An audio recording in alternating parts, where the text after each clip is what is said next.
ఓం గం గణాధిపతయే నమః. హాయ్ అండి, అందరికీ నమస్కారం. మనం ఈరోజు ఈ వీడియోలో కార్తీక పురాణము 22వ అధ్యాయము కార్తీక పౌర్ణమి వ్రత మహత్యము గురించి ఈ వీడియోలో తెలుసుకుందాము.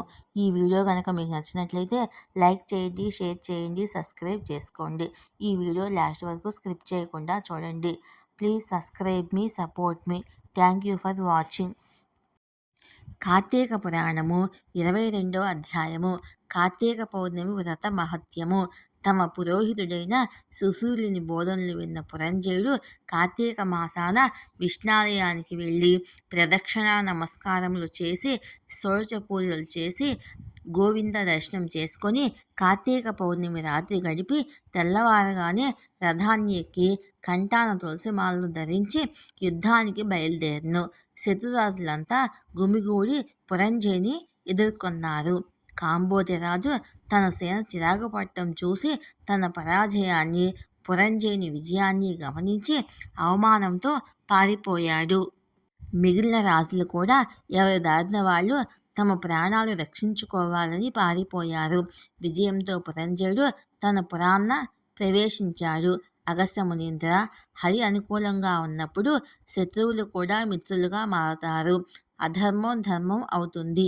మానవుడు కార్తీక వ్రతం చేస్తూ కష్టాలను పోగొట్టే శరణాగత రక్షకుడైన శ్రీహరిని శరణన్నట్లయితే సుఖం పొందగలరు. వానికి సాధ్యం కానిదంటూ ఏమీ ఉండదు. కార్తీక పౌర్ణమి వ్రతాన్ని నిష్ఠతో చేసే వారు పరిశుద్ధులవుతారు. విష్ణు భక్తులుగా ధర్మవేత్తలు తెలుసుకోవలసి ఉంది. విష్ణుభక్తి సంసార సాగరం నుండి తరింపజేస్తుంది. పరాశతాది మహర్షులు, అంబరీషాది రాజఋషులు, సగరాదులైన రాజులు హరిభక్తిని ప్రధానంగా భావించి ఉత్తమ గతిని పొందారు. స్వతంత్రుడైన పరతంత్రంతో ముగ్గురు ఉన్న విష్ణు పూజా నిరతుడు కావాలి. విష్ణు భక్తి ప్రియుడు, భక్తుల్ని రక్షిస్తూ ఇహపర సుఖాలను ఇస్తాడు. హరిభక్తి ఉన్న వారికి కార్తీక వ్రతం ఆచరించడము సులభము, అది ఉత్తమోత్తమము, ఈప్సితార్థ సిద్ధిప్రదమును, వేద సమ్మతమైనను అయి ఉంటుంది. శ్రద్ధా సమయంలో కార్తీక వ్రత వైభవాన్ని వినిపించిన వారికి పితృదేవతలు కల్పాంతం వరకు తృప్తితో ఉంటారు.